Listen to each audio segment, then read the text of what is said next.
Hello, beautiful people. Welcome to my very first YouTube video. I cannot promise that I won't butcher this video, but just put the expectations low for the first video. That way, if it sucks, then, you know, you can't be mad. But I'm gonna do a Q&A for my very first video because why not? Why not let you guys get to know me a little better? Before I answer these questions, I will tell you my name is Nicole. If you can read, obviously, you should know that. But my name is Nicole. I live in Florida currently, and I am 23 years old. So I am going to start off. I only have about 10 to 12 questions just because I'll answer them with detail as much as possible. So let's get into it. Someone said, what's your advice on fixing an oh, and by the way, I'm already ruining my YouTube video, by the way. I'm recording this on my phone because that's why it's on paper. Because I am not gonna buy a camera until I can commit to myself and upload at least like 10 videos. So once I can do 10 consistent videos, then I will buy a camera. That'll be my motivation. So anyways, what's your advice on fixing an unhealthy food relationship? I can do a whole separate video probably on how I used to have a very unhealthy relationship with food. I got that unhealthy relationship because I competed in a bikini competition. I only did one because my side effects after with my food relationship was so bad. So it was just a very bad experience for me.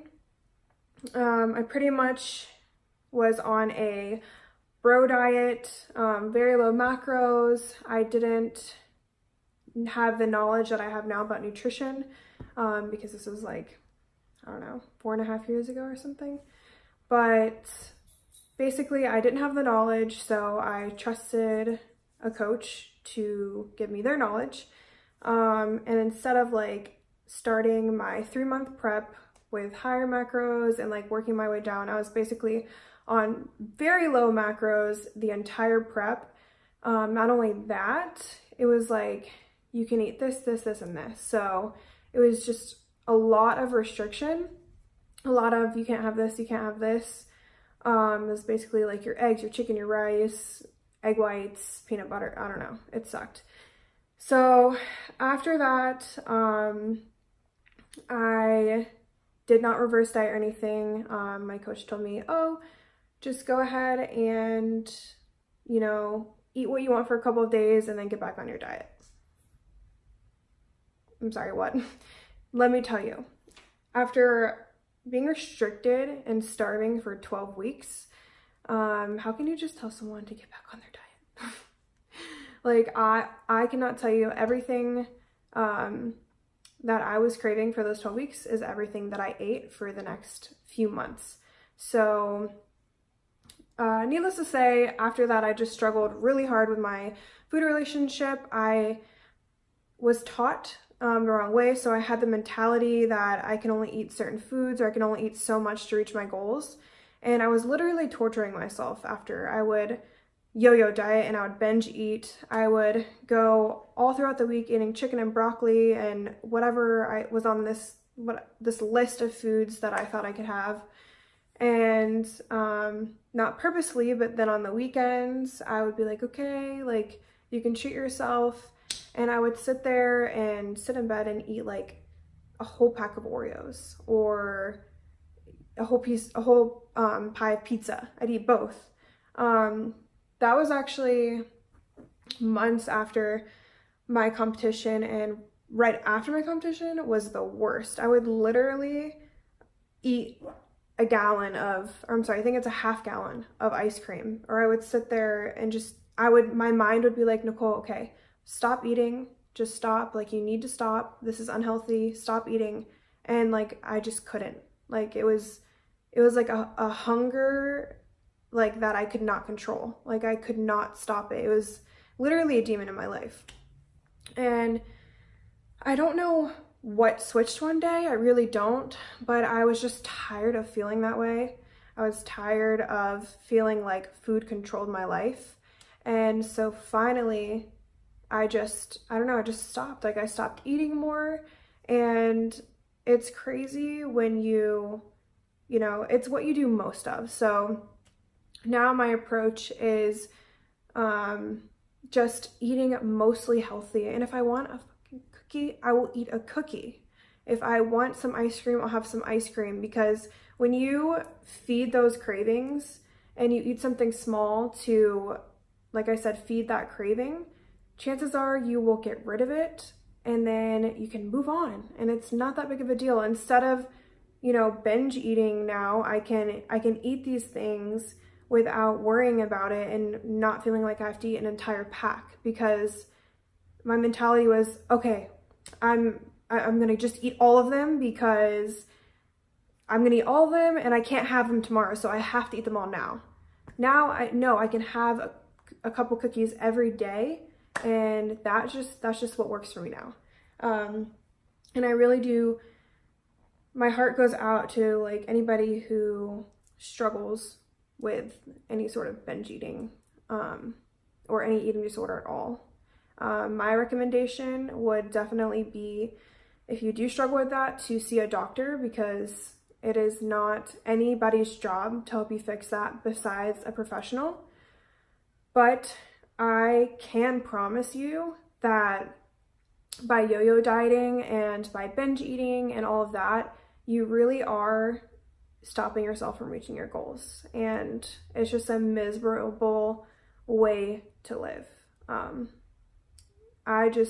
I wish food freedom on anybody. It's just, I don't know, you just go day by day. Another person asked, how many cheat meals do you have? So, like I said, I have food freedom. I do not restrict myself. So I don't look at something as a cheat meal.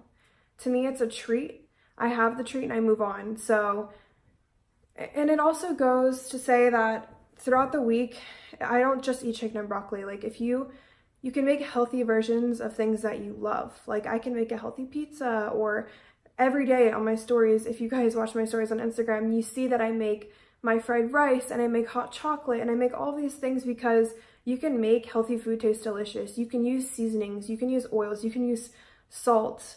You don't have to eat plain chicken and broccoli and eat the same foods every day. Like if I did that like I used to, that is a why you binge eat. That is a why, you know, you go ham when you do get a cheat meal, because you're literally making yourself wait to treat yourself. And I mean, I choose to try not to eat certain things like dairy or something unless I am having like a treat meal like pizza, because it's just, I don't find it necessary to eat dairy. I feel like my skin is better when I don't eat dairy and stuff like that. So my answer to how many cheat meals do I have as many as I want. And naturally, because I eat things that I enjoy throughout the week and stuff, and I do treat myself to cookies or to some ice cream or whatever, and I make my food delicious, I don't feel the need to have a cheat meal. I feel like I treat myself whenever I want, because I eat healthy 90% of the time. So another question that kind of goes with it is, do you track your macros or eat intuitively? I definitely eat intuitively. I find that if I do put that restrictive mentality on myself, if I tell myself, oh, you can only have this many calories, then that just goes into, like I said, the restrictive mindset. So it just doesn't work for me. I know it works great for a lot of people, and tracking macros is a great way to actually start intuitive eating. So you can't really, I mean, you can eat intuitively without knowing your macros, but if you do want to learn how to eat intuitively, I suggest trying to track your macros that way. Like you do understand food labels, you do understand, you know, protein and carbs and fat. I don't just blindly eat. I do still check the back and see, you know, how much is in something, or now because I'm so experienced, I really don't even have to. I can guess like, okay, this probably has this many carbs. The main thing I worry about is just making sure I'm getting in enough protein. So that's really all I care about. So yeah, I'll probably never track macros again, but I use it as a tool for my clients, and I do think it's a great thing. Just make sure if you're tracking macros, you're eating the correct macros and you're not under eating. Next question, I get this one a lot. So, I mean, I've been posting this person on Instagram lately, so this question should kind of be answered, but are you single? No, I am not.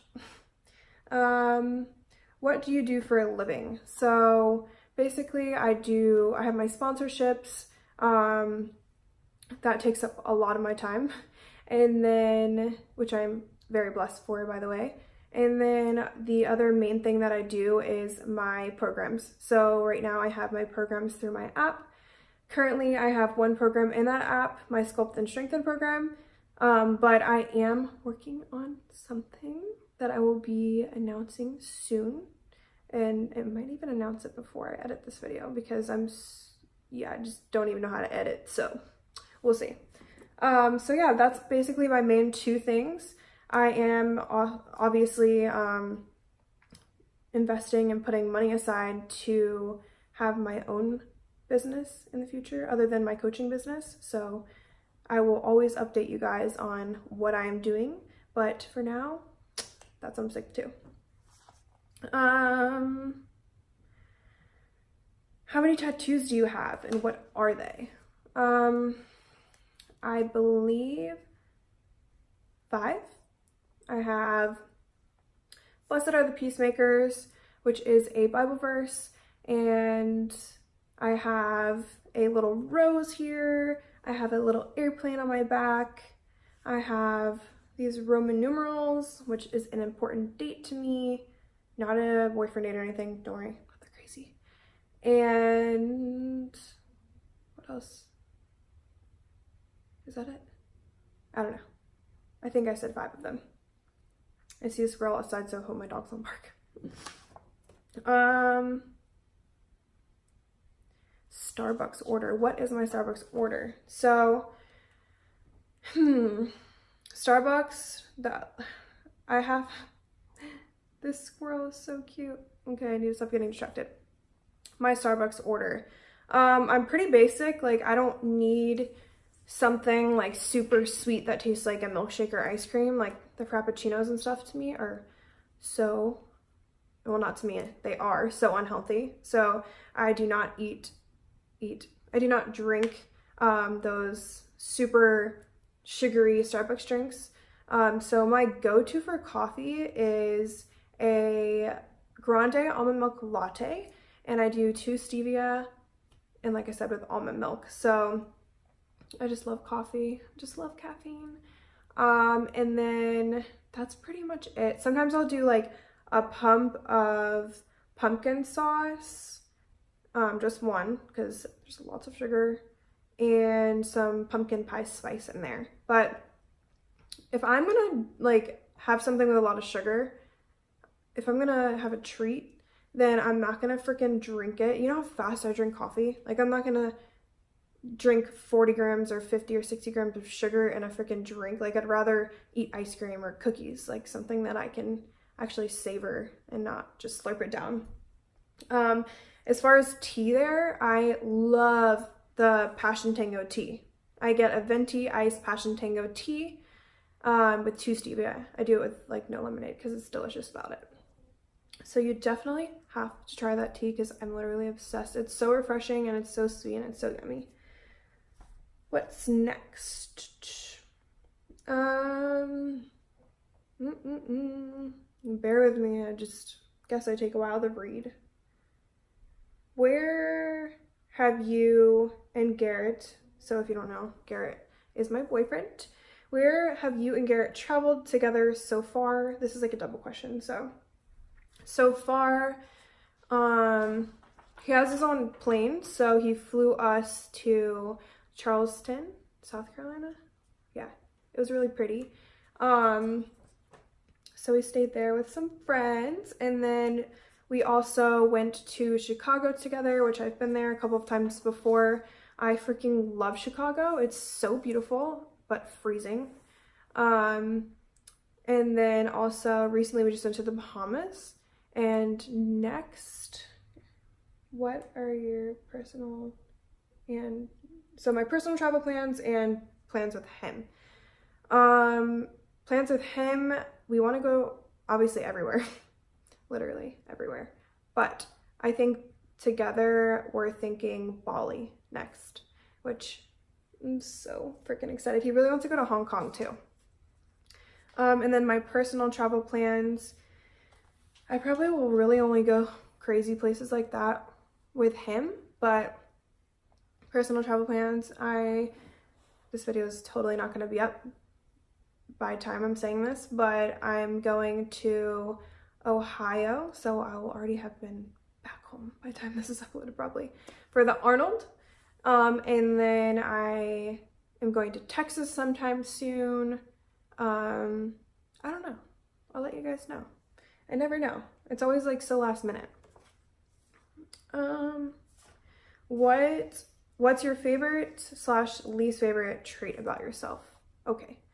My least favorite trait about myself would definitely be sometimes I'm really, this thing can go down a little. Sometimes I am a really bad procrastinator. Like it takes hyping myself up or listening to a really motivational podcast or chugging caffeine. Like I wish I could, you know, live my life without caffeine. Sometimes I'm super good and I'll take a break for a month or two because like I know that you should be giving your body a break from caffeine, but yeah, it takes caffeine. Just something about caffeine and a motivational podcast really hypes me up. Without that, I don't know what I would do. My least favorite trait about myself, oh, I just said that. My favorite trait about myself, I would say my heart. I genuinely know that I'm a good person. I genuinely know that I have love for everyone. I don't know, like I have surrounded myself before in my life with people who are negative and people who think that they are better than others, and that just really brought me down. It really made me unhappy because I thrive off of just giving love to other people, and I thrive off of being a kind, positive person. So I would definitely say that's my favorite trait about myself, and I wish everybody could be that way because it feels so good to just love other people